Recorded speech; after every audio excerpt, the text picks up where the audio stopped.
పల్నాడులో న్యూట్రీ గార్డెన్కు ఊపిరి. పాఠశాలల్లో పోషకాహార విప్లవం.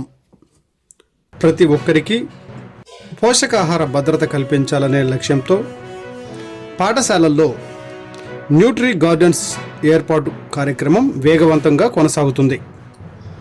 స్కూల్స్, అంగన్వాడీ కేంద్రాల్లో మధ్యాహ్న భోజన పథకం ద్వారా విద్యార్థులకు పోషకాహారం అందించడంలో భాగంగా న్యూట్రీ గార్డెన్స్ కీలక పాత్ర పోషిస్తున్నాయని అధికారులు తెలిపారు.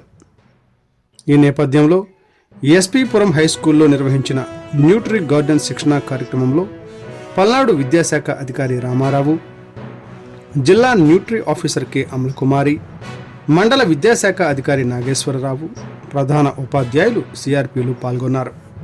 ఈ సందర్భంగా జిల్లా ప్రాజెక్టు మేనేజర్ కె అమలకుమారి మాట్లాడుతూ, న్యూట్రీ గార్డెన్ అంటే పోషక ఆహార తోట. ఇంటి పెరట్లో లేదా పాఠశాల ప్రాంగణంలో రసాయనాలు లేకుండా కూరగాయలు, ఆకుకూరలు, పండ్లు పండించుకునే పద్ధతి. ఇది పిల్లల్లో పోషకాహార లోపాన్ని తగ్గించడంలో కీలకంగా ఉంటుంది అని తెలిపారు.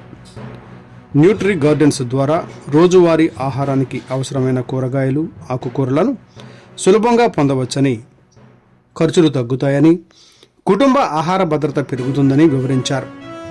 ముఖ్యంగా విద్యార్థులే తోటల్లో పనిచేయడం ద్వారా వారికి ప్రకృతి వ్యవసాయం, పోషకాహారంపై అవగాహన పెరుగుతుందని పేర్కొన్నారు.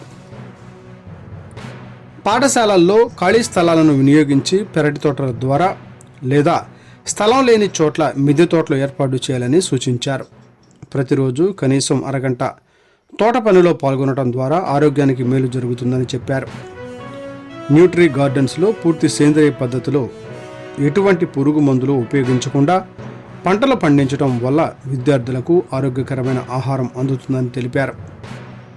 పండించిన కూరగాయలను మధ్యాహ్న భోజనంలో ఉపయోగించడం ద్వారా పిల్లల ఆరోగ్యం మెరుగుపడుతుందని పేర్కొన్నారు.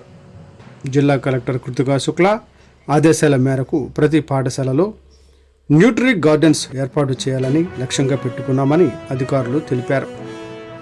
ఈ దిశగా ఉపాధ్యాయులు ముందుండి విద్యార్థులకు శిక్షణ ఇచ్చి ప్రతి స్కూల్ను పోషకాహార కేంద్రంగా మార్చాలని పిలుపునిచ్చారు.